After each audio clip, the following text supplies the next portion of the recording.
All right, everyone, the White House releasing its proposed budget for 2018. The president is asking Congress to add more than $56 billion on defense and border security, all while cutting $1.7 trillion from future Medicaid and welfare spending over the next 10 years.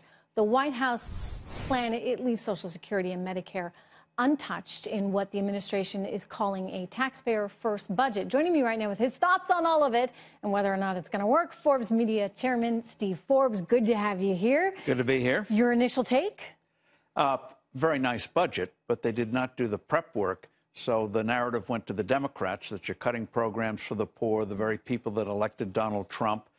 They didn't go out there and explain how food stamp reform is going to actually help people who really need it. Same thing on disabilities. So they've left themselves open.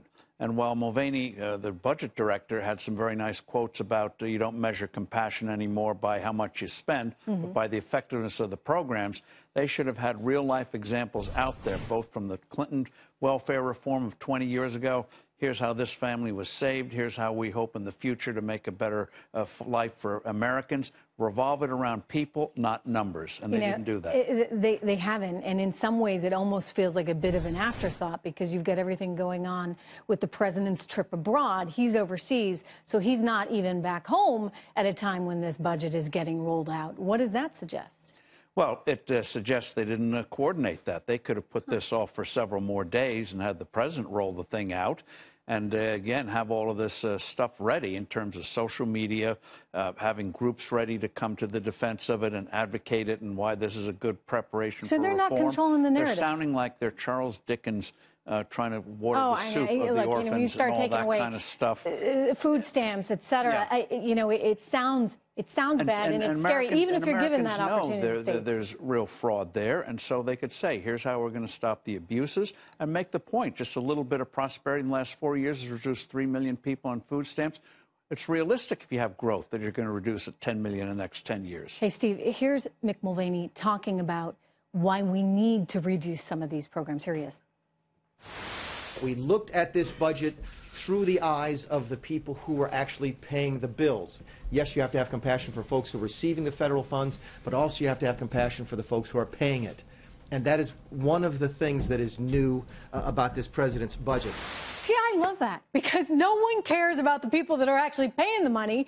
They're just saying, okay, everybody who's getting it. He also said, we're no longer going to measure compassion by the number of people we help, but the number of people we get off of these programs. In other words, shouldn't it be our government's goal to enable our citizens, to help empower them so that they're not sitting around waiting for handouts?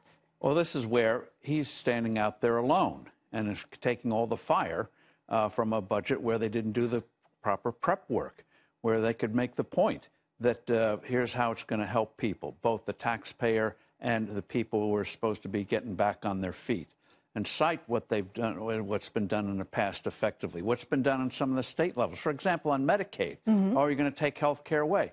Rhode Island and Indiana have had some real reforms in recent years where they end up spending less and providing more care to the patients. Those are the things they should have been able to trot out and say, this is the future. More effective help and better relief for the taxpayer. Well, you're doing it right now, so you're helping them a little bit.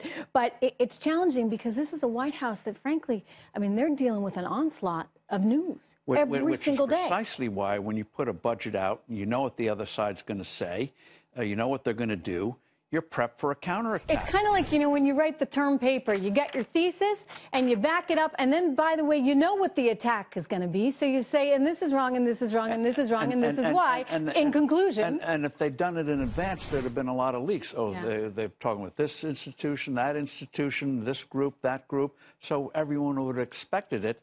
They would know what the Democrats were going to say, but the Republicans would have been all prepared, saying that's obsolete thinking. They say they're going to help you, they hurt you.